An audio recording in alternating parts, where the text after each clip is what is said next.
सही फरमाइएगा कि वाकई कानून के मुताबिक, आइन के मुताबिक हो रहा है या अभी भी स्पेस दी जा रही है या फिर स्पेस ली जा रही? मुझे शोएब शाहीन साहब ने बड़ा महमेज किया, उन्होंने अपने कानूनी दलाइल से कि एक रियासती इदारे के लोगों ने हाई कोर्ट के बाहर से इमरान खान को पकड़ लिया और चंद लोगों का इनफरादी काम था जो मिलिट्री इंस्टॉलेशन पे चले गए। यही लब्बे लबाब है। ये चंद लोग इकट्ठे एकदम मियाँ वाली बेस पे ISI के फैसलाबाद दफ्तर में, लाहौर के कोर कमांडर हाउस पे, GHQ पे पहुंचते हैं और हर जगह पे इनका निशाना मिलिट्री इंस्टॉलेशन है। ये लिबर्टी चौक में नहीं रुकते, ये फैसलाबाद के घंटा घर में इकट्ठे नहीं होते, ये मियाँ वाली के किसी बाजार में इकट्ठे नहीं होते, ये बोरियों में भर के वो सारी चीजें लाते हैं कि PF बेस की दीवारें, मतलब इतने ज्यादा लोग इतनी जल्दी इकट्ठे हो गए कि दीवारें गिरा रहे हैं,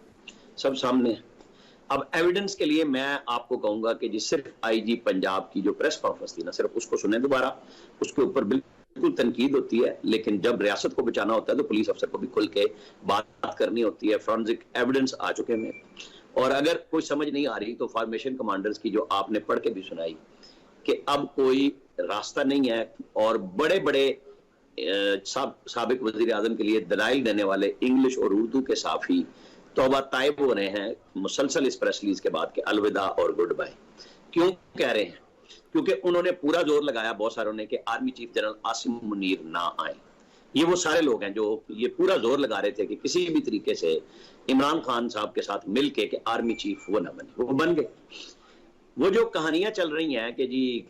जब DGI की तकर्री थी तो मैं आपको बता रहा हूँ काबीना में अरकान ने पहली दफा खुल के इमरान खान साहब से कहा कि हुजूर इस पंगे में ना पड़े, लेकिन चूंकि मुर्शद का हुक्म था और उनकी रेड लाइन भी मुर्शद है, बाकियों की रेड लाइन इमरान खान थे और हम सब, मतलब बाकी जो पाकिस्तान है उनकी रेड लाइन तो पाकिस्तान है और फिर फौज आती है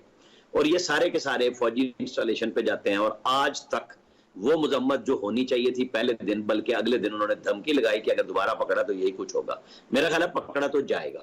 अगले 24-36 घंटों में बहुत कुछ सामने आएगा, क्योंकि ये प्रेस रिलीजें मजाक में नहीं हो रही। पराचा साहब ने जो कहा ना 9 मई को बताया था, अब पॉलिसी मेकिंग करने वाले और प्लानिंग करने वाले वो सारे के सारे, चूंकि आप और हम सब टीवी पे देख चुके हैं कि लोगों ने बयान दिए कि हम जमान पार्क में थे, हमें इंस्ट्रक्शन मिली। वो बिल्कुल ठीक बात है कि जी जो कोर्ट ऑफ लॉ में जाएंगे तो अब वो पुलिस के प्रेशर में दिया बयान या वो मिलिट्री कोर्ट में जब ट्रायल होंगे, क्योंकि शोएब शाहीन साहब को बिल्कुल पता है कि हाई कोर्ट और सुप्रीम कोर्ट उनको रास्ता मिलता है ताकि अपीलें करें। लेकिन ये कोई बात नहीं है कि आप है और नैस करने चल पड़े मुल्क। आपने कहा 14 अफराद पकड़े, बिल्कुल ऐसे लोग होंगे जिन लोगों ने पाकिस्तान से हट के सिर्फ अपने आप को साथ पे जाना, वो बिल्कुल कहते हैं बार बार साहब के नवाज शरीफ। 14 लोग हैं, ये बेसिकली वो हैं जिनको पुलिस ने गिरफ्तार किया था, जिनमें से कुछ लोगों की जमानत हो गई है, कुछ अभी तक हिरासत में है, लेकिन अब इन 14 लोगों के बारे में फैसला हुआ है कि इनका जो केस है वो आर्मी एक्ट के तहत स्पेशल कोर्ट्स में किया जाएगा। और उनमें जो लोग हैं उसमें यास्मीन राशिद साहिबा शामिल है, उसके अंदर उसमें इजाज चौधरी साहब शामिल है, उसमें मियां महमूद रशीद साहब शामिल है, उसके अंदर अली अमीन गंडापुर उसके अंदर शामिल है, मुराद सईद साहब उसके अंदर शामिल हैं, अली नवाज अवान साहब हैं, कमल शोजब साहिबा हैं, फिर आलिया हमजा साहिबा हैं और इसके साथ साथ चेयरमैन PTI। तो ये 14 लोग हैं जिनका केस अब किसी वक्त भी स्टार्ट हो जाएगा। और मेरा ख्याल यह है कि आपकी बात बिल्कुल दुरुस्त है कि किसी वक्त भी चेयरमैन PTI को अब इस प्रोग्राम के बाद से लेकर अगले 2 दिनों के दरमियान किसी वक्त भी गिरफ्तार कर लिया जाएगा। जनाब चौधरी साहब बिल्कुल आपने ठीक कहा, क्योंकि ये जो पाकिस्तान से ऊपर जाके सियासत कर रहे हैं, मैं बात कर रहा था नवाज शरीफ साहब की, उनको इमरान खान साहब की जो फरमाइश है वो आपके कॉलम में मैंने पढ़ी कि बाजवा साहब ने क्या कहा था कि जी इसको नाअहल भी करें, इसे अरेस्ट भी करें, मैं इलेक्शन नहीं जीत सकता। वो फरमाइशी प्रोग्राम जिसके ऊपर से वो तौबा ताइब हुए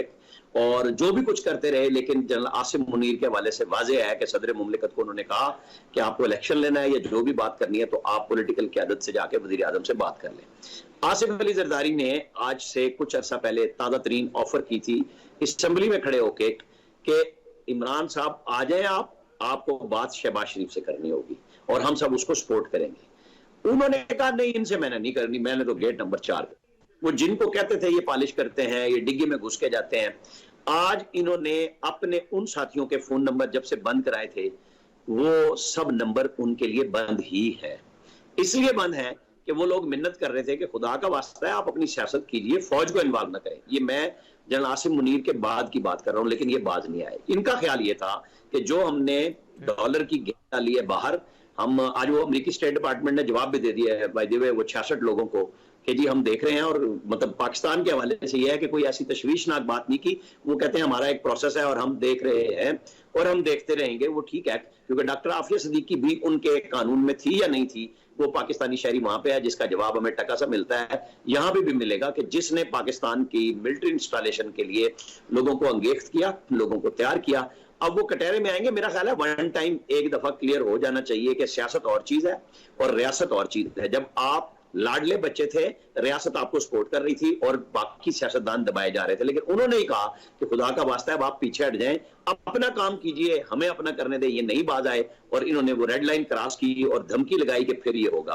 तो वो अब टेलीफोन फोरेंसिक सब कुछ, वो चाहे कोई सुप्रीम कोर्ट के जजेस कह रहे हो कि एविडेंस है नहीं है, वो किसने रिकॉर्ड किया। जियो फेंसिंग हमेशा हर दहशतगर्दी के मुकदमे में की जाती है कि टेलीफोन पे कौन था वहां पे, वो बिल्कुल हर खंबे के साथ वो सैटेलाइट का लगा हुआ होता है और पता चल जाता है कितनी कॉल है। ये तो आपके पास आजकल वो मशीनरियां मौजूद है जो दुनिया में भी हैं कि एक मिनट में आप कई हजार लाख कॉल ट्रेस कर सकते हैं कि वहां पे कितनी बात हुई, किस जगह पे हुई। वो सारे टावर की मैपिंग हो चुकी है। और वो जो कहते हैं ना, पास मोबाइल फोन हो ना और उसकी जो पुरानी मेमोरी है उसको रिवाइव करके उसमें से चीजें भी निकाली जा सकती है। अब तो खैर बहुत दुनिया आगे चलेगी, अब किसी को धोखा नहीं दिया जा सकता।